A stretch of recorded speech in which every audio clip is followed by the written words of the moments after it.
ወሳኟ ከተማ በፋኖ ቁጥጥር ስር መዋሏ ተገልጿል። በአራቱም የአማራ ወራጃዎች የተቀናጀ ጥቃትን ከፍቶ የብልጽግናው መንግስት መቋቋሚያ መቀመጫ ያሳጣው የአማራ ፋኖ ብሔራዊ ኃይል ዛሬም ወሳኝ የተባሉ ከተሞችን ከጸረ አማራው ስርዓት መንጋጋ ፈልቅቆ መቆጣጠሩ ተገልጿል። በሰማይ ድሮንና ጀት፣ በምድር ታንክና ዙያ 3 እና ጄኔራል መድፍ እንኳን ተጠቅሞ ፋኖን ማስቆም ያልቻለው አገዛዙ ከተሞችን ነቅሎ እግሩ ወደ መራው መሸሹን ቀጥሏል። ፋኖ የተቆጣጠራቸው ወሳኝ ከተሞች ይፋ ሆነዋል። ዝርዝር መረጃ አለን።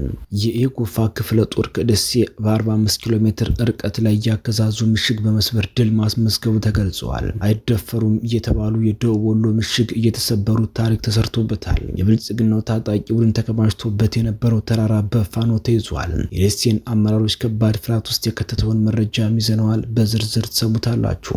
የቀድሞዋ የፌዴሬሽን ምክር ቤት አፈ ጉባኤና የህወሓት ከፍተኛ አመራር ኬሪያ ኢብራሂም ዝምታቸውን ሰብረዋል።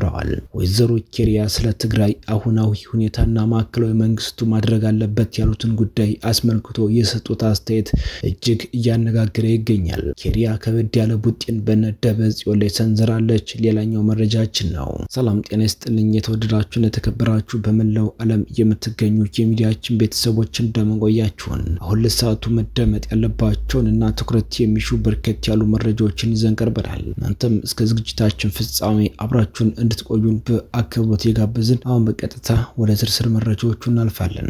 ወሳኟ ከተማ በፋኖ ቁጥጥር ስር መሆኗ ተገልጿል። በአራቱም የአማራ አውራጃዎች የተቀናጀ ጥቃትን ከፍቶ የብልጽግናው መንግስት መቋሚያ መቀመጫ ያሳጣው የአማራ ፋኖ ብሔራዊ ኃይል ዛሬም ወሳኝ የተባሉ ከተሞችን ከጸረ አማራው ስርዓት መንጋጋ ፈልቅቆ መቆጣጠሩ ተገልጿል።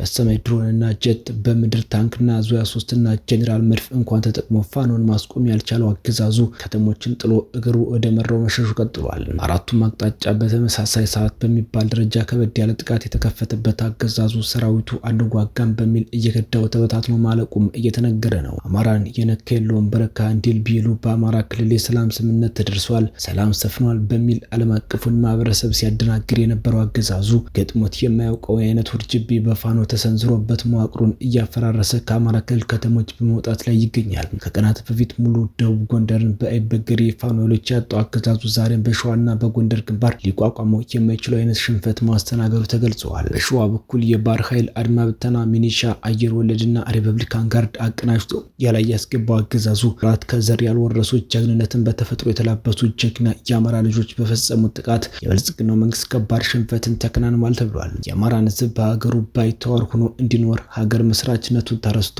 ተሳዳጅ እንዲሆን አብይ አህመድና ቡድኑ ያወጣውን ፕሮጀክት እያከሸፈ ያለው ፋኖ ዓለም አቀፍን ትኩረት በይፋ ተረክቧል። ለአማራ ህዝብ ነጻነት ነው የሚፋለመው የሚል ስምን በዓለም አቀፍ ሚዲያዎች ሊሳን እንዲዘዋወር ማድረግ የቻለው የህዝብ ልጅ ፋኖ በሸዋ የለን ከተማ በቁጥጥር ስር ሲውል በጎንደር ደግሞ ሻውራ ላይ ታምረው ድል ተቀዳጅቷል ተብሏል።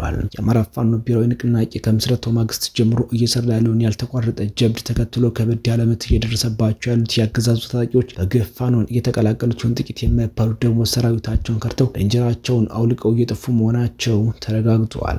ይህ በእንዲህ እንዳለ በዋግኽምራ ብሔረሰብ አስተዳደር ዞን ዳና ወረዳ አርቢት ከተማ ውስጥ ፋኖ በወሰደው እርምጃ በርካታ የሚሊሻ አባላት ሞትና ቁስለኛ ተደርገዋል። አፋብን ምስራቅ አማራ ቀጠና ሚኒሊክ ላስታ ጄኔራል አሳምነው ጽጌ ኮር አካል የሆነው ዋግኽም ብርጌድ በዋግኽምራ ብሔረሰብ አስተዳደር ዞን ዳና ወረዳ አርቢት ከተማ ላይ በመግባት ያገዛዙ ሚኒሻ የቀጠው ቅጣት ቀጥተውታል።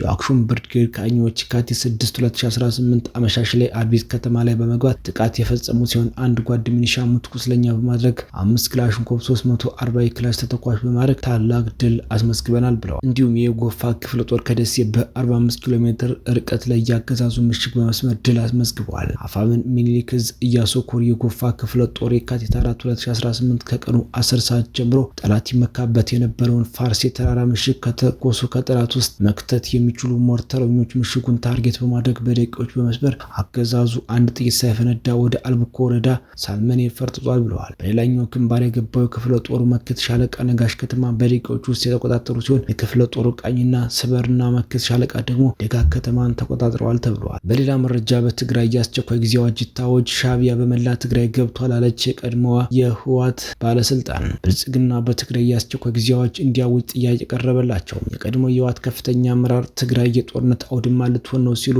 አስጠንቅቀው ማዕከላዊ መንግስቱ በአፋጣኝ አስቸኳይ ጊዜ አዋጅ ማወጅ አለበት ብለዋል። ትግራይ ሻዕቢያ የሚራኮትባት ሆናለች ያሉትም ሲሆን ሻዕቢያ ጓዙን ጠቅልሎና የኢትዮጵያን ድንበር ጥሶ በመላ ትግራይ ገብቷል ሲሉም ተደምጠዋል። አስቸኳይ ጊዜ አዋጅ እንዲያውጁ የተጠየቁት ደብረጽዮን በቴክኖሎጂ ሊያጠፉን ነው ባለማግስት ነው። የቀድሞ የፌዴሬሽን ምክር ቤት አፈ ጉባኤና የህወሓት ከፍተኛ አመራር ኬሪያ ኢብራሂም ዝምታቸውን ሰብረዋል። ወይዘሮ ኬሪያ ስለ ትግራይ አሁናዊና ማዕከላዊ መንግስቱ ማድረግ አለበት ያሉትን ጉዳይ አስመልክቶ የሰጡት አስተያየት እጅግ እያነጋገረ ነው። የትግራይ ህዝብ ከፌዴራል መንግስት ጎን መቆም እንዳለበት የቀሰቀሱት ኬሪያ ከመንግስት ጎን ሁነን ህዝቡን ከችግር እናላቀው የሚል ምክር ሀሳብ አቅርበዋል። ከዋጋት ጋር ባደረጉት በዚህ ቃለ መጠይቅ ይህንን ምክር ሀሳብ ጠንከር በማድረግ ከፌዴራል መንግስት ጎን ከመቆም ውጭ ሌላ አማራጭ የለም ሲሉ ተናግረዋል።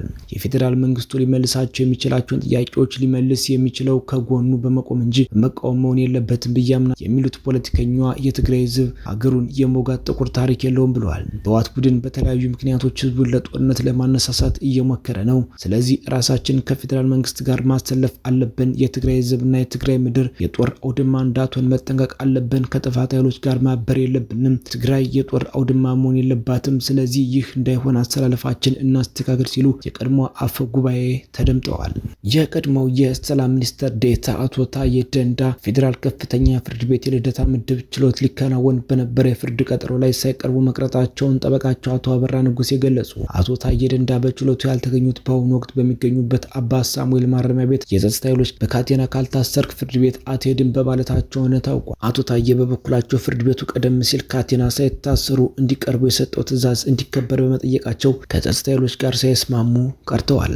የተወደዳችሁና የተከበራችሁ በመላው ዓለም የምትገኙ የሚዲያችን ቤተሰቦች ለሰዓቱ ያዝናቸው መረጃዎች እነዚህን ይመስሉ ነበር። እናንተም እስከ ዝግጅታችን ፍጻሜ አብራችሁን ስለቆያችሁ ምስጋናችን ከልብ ነው። በሌላ አዲስ ወቅታዊ መረጃ እስከምንገናኝ በያላችሁበት ሁሉ ሰላም ተመኘን። ጤና ይስጥልን።